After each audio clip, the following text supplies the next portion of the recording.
నేటి కవిత నాకు నచ్చిన కవితాంశానికి స్వాగతం సుస్వాగతం. నేను అనురాధ మెరుగు హన్మకొండ నుండి.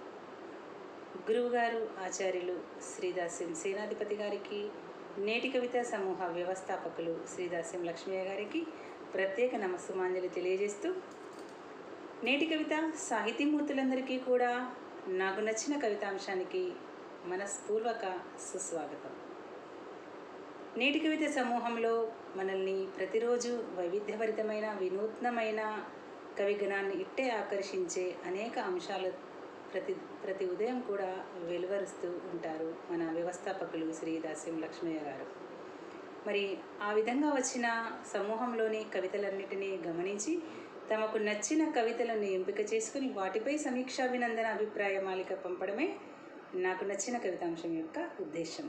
మరి ఈ వారం కూడా మనకు సమీక్షాభినందనలు వచ్చాయి. వాటిని ఒకసారి పరికించుదాం అందరము రండి. మొదటగా క్రమం తప్పకుండా ఎంతో ఓపికతో ఒద్దికతో మనకి సమీక్షా అభినందన పంపుతున్న ఆచార్యులు గురువుగారు శ్రీదాస్యం సేనాధిపతి గారు. సేనాధిపతి గారికి రచిన కవిత కవయిత్రి వరలక్ష్మి యనమన్ర గారిది. అక్టోబర్ 10వ తేదీన గిరిగీసుకున్న ప్రపంచం అంశంపై జవాబు ఏది అనే శీర్షికతో కవయిత్రి వరలక్ష్మి యనమన్ర గారు వ్రాసిన కవిత నాకు బాగా నచ్చింది. నేడు సమాజంలోని మనుషుల మనసులు కుంచుకుపోవడాన్ని ఎత్తిచూపుతూ కవయిత్రి తమ అంతరంగంలో సవ్వడి చేసే ప్రశ్నలను సంధిస్తూ రాసిన ఈ కవిత నడుస్తున్న చరిత్రకు అద్దం పట్టింది. సువిశాలంగా ఉండాల్సిన మనసులు, నవనవలాడాల్సిన జ్ఞానపు చిగుర్లు నేడు కొరవడి ఎవరికి వారే యమునా తీరే చందంలా వ్యవహరిస్తున్నారన్న అర్థం ధ్వనించేలా వరలక్ష్మి గారు తమ ఆవేదనను వ్యక్తపరిచారు. నేడు కీర్తికాంక్ష తప్ప మరేమీ లేదని, సిగ్గుపడిన మానవత్వం ఏదో ఓ మూలన నక్కిందని వాపోయారు. ఆటలలోలాగా ఎవరికి వారు హద్దులు ఏర్పాటు చేసుకున్నారని, మానవత్వపు వృక్షానికి వేరుపురుగు పట్టిందని, కుళ్ళు, స్వార్థం, అసూయ, అబద్ధమనే పురుగులను తోడు తెచ్చుకుందని కవయిత్రి తమ బాధను వ్యక్తపరిచారు.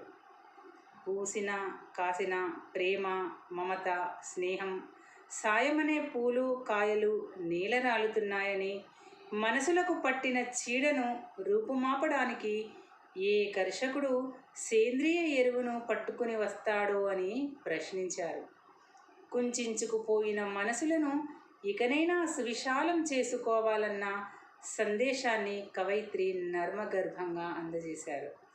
కవయిత్రి వరలక్ష్మి యనమన్ర గారికి, నిర్వాహకురాలు మెరుగు అనురాధ గారికి అభినందనలు అంటూ గురువర్యులు శ్రీదాస్యం సేనా ఇంత చక్కని అభినందనాయుత సమీక్ష పంపిన గురువుగారు శ్రీదాస్యం సేనాధిపతి గారికి, అలాగే గురువుగారి చక్కని సమీక్ష అభినందనను పొందిన కవయిత్రి గారు శ్రీమతి వరలక్ష్మి యనమన్ర గారికి హృదయపూర్వక నమస్సుమాంజలి మరియు ధన్యవాదాలు తెలుపుతూ, మరొక సమీక్షాభినందన మాలిక ఆకుమల్ల కృష్ణదాస్ గారిది.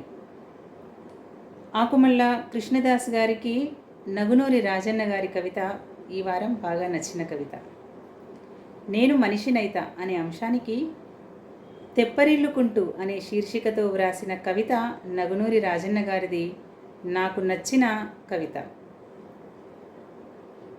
జీవరాశిలో మిన్నవ్వాలంటే భావరాశిలో మిన్నైతేనే పశుపక్షాదుల సోపతులలో మమతల్లో కలికి తురాయై మానవత్వంలో మల్లెపువ్వు కావాలి. ఈ వాక్యాలు వారి కవితలోవి నాకు చాలా నచ్చాయి. కవిత మొత్తం ఉత్తేజభరితంగా సందేశాత్మకంగా ఉంది.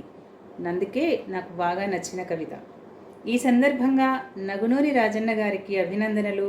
ఈ అవకాశం కల్పించిన గురువర్యులకు, వ్యవస్థాపకులకు మరియు నిర్వాహకులకు హృదయపూర్వక ధన్యవాదాలు అంటూ చక్కని సమీక్షా అభినందనాయుత మాలికను పంపారు ఆకుమల్ల కృష్ణదాస్ గారు. మీ యొక్క సమీక్షా అభినందనకు ధన్యవాదాలు కృష్ణదాస్ గారు. అలాగే నగునూరి రాజన్న గారికి కృతజ్ఞతలు మరియు చక్కని కవిత రాసినందుకు మీకు శుభాభినందనలు. మరొక కవిత ఈ వారం నాకు నచ్చిన కవిత శ్రీమతి ప్రశాంతి రేవూరి గారిది. ప్రశాంతి రేవూరి గారికి ఈ వారం వారికి నచ్చిన కవిత ఎంవి ఉమాదేవి గారిది. ఈ వారం నాకు నచ్చిన కవిత కార్యక్రమ నిర్వాహకులు శ్రీమతి మేరుగు అనురాధ గారికి నమస్సులు. ఇక మనందరి గురుతుల్యులు నిరంతర సృజనశీలి శ్రీ సేనాధిపతి గారికి వినమ్ర నమస్సులు. మన గౌరవ అడ్మిన్ శ్రీ లక్ష్మయ్య గారికి ప్రత్యేక అంజలి. నేను ప్రశాంతి రేవూరి హైదరాబాద్ నుంచి. ఈ వారం నిర్వహించిన నేటి కవిత అంశాల్లో నాకు నిలకడ లేని మాట అనే అంశంపై విలువనివ్వదు ఏ చోట అనే చక్కని శీర్షికతో ఎంవి ఉమాదేవి గారు రాసిన కవిత చాలా సంతోషం కలిగించింది, నాకు బాగా కూడా నచ్చింది. వారి కవిత యొక్క నిర్మాణం చక్కని క్రమంలో నడిపించారనిపించింది. నిలకడ లేని మాటలు ముందు ఉదహరించారు. 3వ పాదంలో ఉమాదేవి గారు ఒక మాట పలికితే ఎట్టుండాలి అంటారు. నాభి దగ్గర నుంచి నిజాయితీగా రావాలన్నారు మాట. నమ్మిక కూడలిలో నవరత్నాల రాసులు దొరికినట్టు ఉంటాయన్నారు. నిలకడ కలిగిన మాటలు నమ్మిక కూడలిలో నవరత్నాల రాసులు దొరికినట్టు ఉంటాయని అన్నారు. ఇంకా నిలకడ లేని మాటలు ఆత్మగలవారికి అవమానకరం. నిలకడ లేని మాటలు నిలువెత్తు స్వార్థపర నిదర్శనం. నాలుక సాక్షిగా పక్కన పెట్టేద్దాం. ఈ ముగింపు మనసున్న ప్రతి మనిషికి నచ్చే విధంగా ఉంది. ఉమాదేవి గారికి హృదయపూర్వక అభినందనలు తెలుపుతూ మీ సాహితీ సహోదరి ప్రశాంతి రేవూరి హైదరాబాద్ అని వారి యొక్క చక్కని సమీక్ష అభినందన పంపారు ప్రశాంతి రేవూరి గారు. అలాగే అనురాధ గారి సుమధుర స్వరాన నా అభిప్రాయం వినటం ఆనందాన్ని ద్విగుణీకృతం చేసింది అని వారి యొక్క సమీక్ష అభినందనతో పాటు మనకు ప్రోత్సాహకర శుభ అభినందనలు కూడా తెలిపారు ప్రశాంతి రేవూరి గారు. మీకు హృదయపూర్వక కృతజ్ఞతాంజలి. అలాగే మీ యొక్క సమీక్ష అభినందనను పొందిన చక్కని కవిత వ్రాసిన ఎంవి ఉమాదేవి గారికి శుభాభినందనలు. మరి ఇవి ఈ వారం నాకు నచ్చిన కవితాంశం యొక్క సమీక్షాభినందన అభిప్రాయం మాలికలు. మరి ఈ వారం గురువర్యులు శ్రీ సేనాధిపతి గారికి మరియు ఆకుమళ్ళ కృష్ణదాస్ గారికి ప్రశాంతి రేవూరి గారికి కృతజ్ఞతాంజలి. అలాగే వీరి యొక్క అమూల్యమైన సమీక్ష అభినందనలు పొందిన వరలక్ష్మి యనమండ్ర గారికి, నగునూరి రాజన్న గారికి, ఎంవి ఉమాదేవి గారికి ప్రత్యేక కృతజ్ఞతలు మరియు ధన్యవాదాలు అభినందనలు తెలుపుతూ వచ్చే వారం మళ్ళీ కలుద్దాం.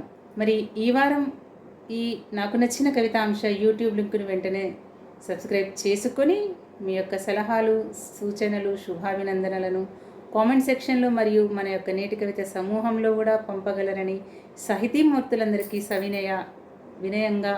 సవినయంగా మీకు నమస్కారం చేస్తూ కోరుకుంటూ ఈ వారం నాకు నచ్చిన కవితాంశానికి మీకందరికీ కూడా వచ్చిన సమీక్ష అభినందనలకు మరియు అభినందనలు పొందిన మిత్రులకు అందరికీ కూడా మరొకసారి శుభాభినందనలు తెలుపుతూ వచ్చే వారం మళ్ళీ కలుద్దాం. అంతవరకు సెలవు. నమస్కారం.